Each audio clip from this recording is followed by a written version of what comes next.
Et on va conclure avec Sabrina qui nous rejoint. Bonjour Sabrina, merci de prendre la parole. Bonjour Brigitte Lahaye, bonjour Samuel Doc. Bonjour, bonjour.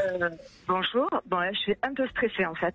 Alors, donc j'ai écouté votre émission sur la blessure d'abandon et je voulais témoigner parce que moi en fait, ma maman a commencé à boire, je devais avoir 6 ans. Et après, donc c'est mon père qui a eu la garde. Et mon père après est parti en prison. Et en fait, mon père nous faisait très peur puisqu'on avait 3 enfants. Et quand il est revenu, alors contrairement à beaucoup d'enfants, j'ai pas été placée. C'est moi qui ai décidé d'aller dans un foyer. Pour vous mettre à l'abri. Mais quand votre père part en prison, vous êtes encore avec votre mère ? Ah non, en fait, j'ai vécu toute seule avec mon frère. D'accord. Mon frère venait d'avoir 18 ans. Ah d'accord, ok. D'accord. Et en fait, il y avait une prise en charge avec les assistantes sociales qui venaient nous voir. Et vous avez quel âge quand votre frère a 18 ans ? 12 ans. 12 ans, d'accord. Et quand votre père revient, vous demandez à être placé, c'est ça ? Donc 1 an en plus, voilà, j'avais 13 ans. Quelle maturité, hein ? Ah oui. Et quelle volonté de vous en sortir, surtout. Oui, c'est pour ça que j'ai écouté votre émission et c'est vraiment super intéressant ce que vous faites.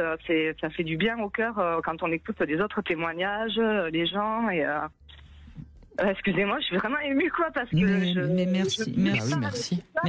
Merci Sabrina de m'offrir et d'offrir à Samuel votre vérité parce que c'est nous aussi ça nous émeut de vous entendre ému. Vous savez, ça prouve que vous parlez avec votre cœur et c'est ça la vérité. Hein. Oui. Mais oui, 13 ans, c'est demander à être placé. Vous aviez peur, c'est ça ? Peur qu'il vous frappe, peur qu'il... Ah oui, j'avais peur de lui en fait, parce que en fait, oui, en fait, je sais pas comment vous dire, j'ai toujours su que mes parents m'aimaient, il n'y avait pas de souci sur ça. Mais lui, il était vieux, il parlait, il criait fort, il faisait peur à tout le monde en fait. Voilà.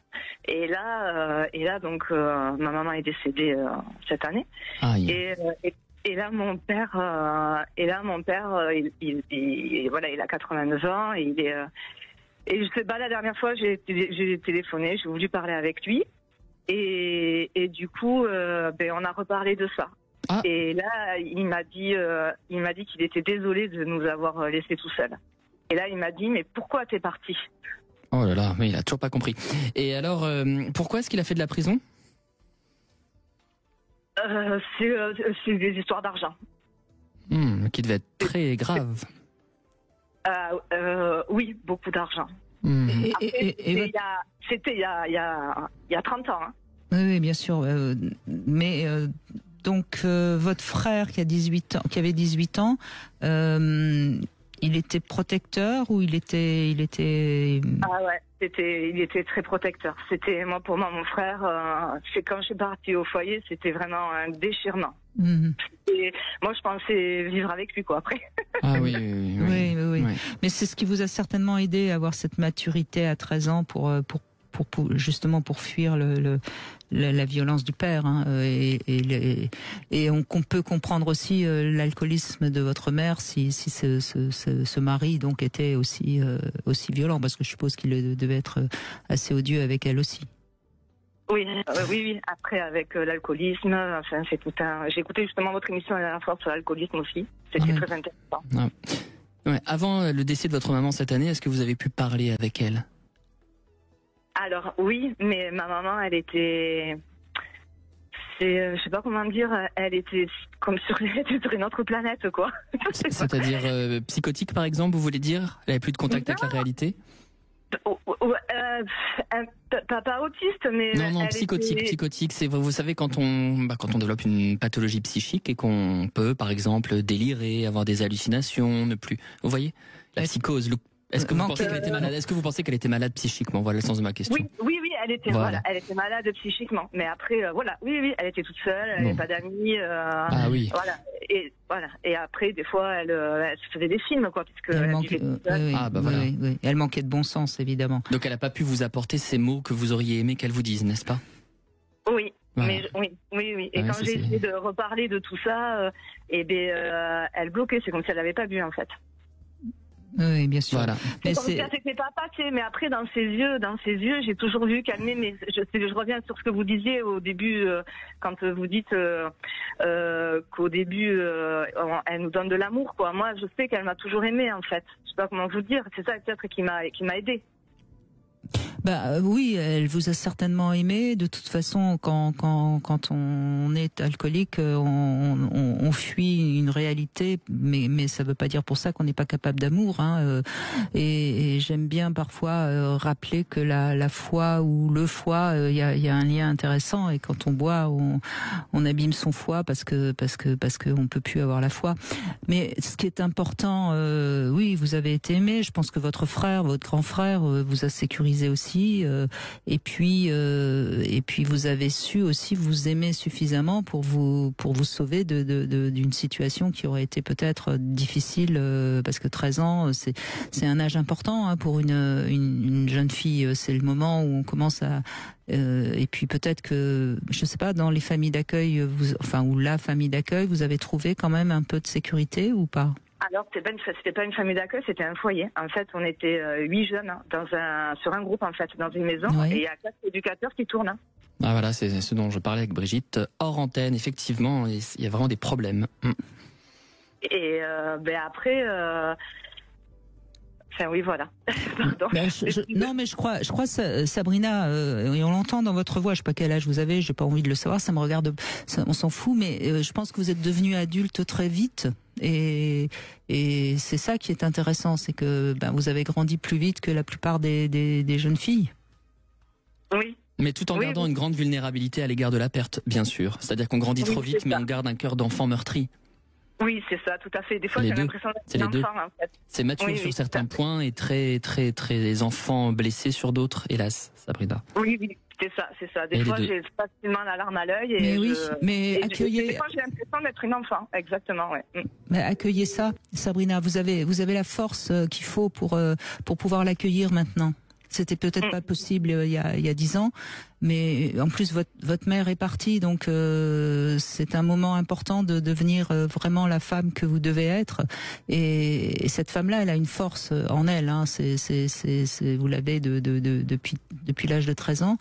Et maintenant, il faut accueillir la part vulnérable qui est en vous, qui n'est pas forcément une fragilité, puisqu'il y a une force pour la soutenir. Oui. Et si vous pouvez pleurer, que ce soit dans les bras d'une amie, d'un amant, ou contre un arbre, ou avec un animal, pleurez. Oui. Vous allez libérer tout ce besoin de vous libérer de cette souffrance. Et puis je crois qu'après vous serez ouverte à l'amour, le vrai, celui qui fait du bien. Oui. Oui. Je rejoins totalement Brigitte. L'amour, on peut le trouver. Sabrina, on peut toujours le trouver, cette chaleur, cette contenance, cette sécurité, ce soutien qui a fait défaut, on peut le trouver ailleurs qu'auprès de ses parents. Oui. Après, je suis mariée et je l'ai trouvé, mais c'est vrai que c'est l'histoire, en fait... Oui, vous l'avez trouvé, mais à mon avis, vous gardez une petite protection qui vous empêche d'être vraiment vous-même. Oui. Et vous-même, c'est certainement une belle personne. Et je pense que ça vous apportera beaucoup plus de joie quand vous pourrez libérer un peu ce flot de souffrance. Et un rapport plus authentique aux autres. De toute façon, vous savez, Sabrina, on garde toujours la petite fille ou le petit garçon qu'on a été, hein, ça c'est sûr. La différence, c'est quand on peut l'accueillir avec beaucoup de joie et d'amour, ou quand on ne veut pas trop l'accueillir parce qu'on a peur justement qu'il nous fasse pleurer. Oui, parce que des fois ça m'arrive de pleurer et ça m'arrive de faire montrer aux gens, et en fait on m'aperçoit, on me dit que je suis hypersensible. Et des fois j'ai ce cri à l'intérieur et j'ai envie de leur dire, mais vous connaissez pas la vie des gens. Oui, mais ceux qui vous disent hypersensibles, c'est ceux qui n'ont peut-être pas souffert ou qui sont fermés à leur souffrance. Donc ça parle d'eux, ça parle pas de vous. Hein. Nous on l'entend, nous, Samuel et moi, on l'entend et on l'accueille. Et vous aussi, on peut vous donner le conseil, le même conseil qu'à l'auditrice précédente, c'est réussir à constituer des limites entre vous et ceux qui vous font du mal. accepter, imaginer que votre vie est une maison et que vous n'avez pas forcément envie d'y inviter n'importe qui. Invitez ceux qui vous respectent en tant que personne. Oui. Voilà. Vous avez ce devoir, en tout cas, de prendre soin de vous. Et vous en êtes capable. Merci beaucoup, Sabrina. Merci à vous, Sabrina. On va se quitter, Samuel Doc. Mais je ne vous abandonne pas. On se retrouvera très vite. Merci en tout cas. Je rappelle le titre de votre dernier livre, L'enfant thérapeute, aux éditions Plomb. Demain, on sera avec Yves Pslati. On va parler de la sexualité positive. Comment on améliore notre sexualité pour qu'elle soit définitivement positive, et puis comment on aide notre partenaire à ce qu'elle soit plus positive. On en parle demain. Tout de suite, vous retrouvez Alexandre Delevanne.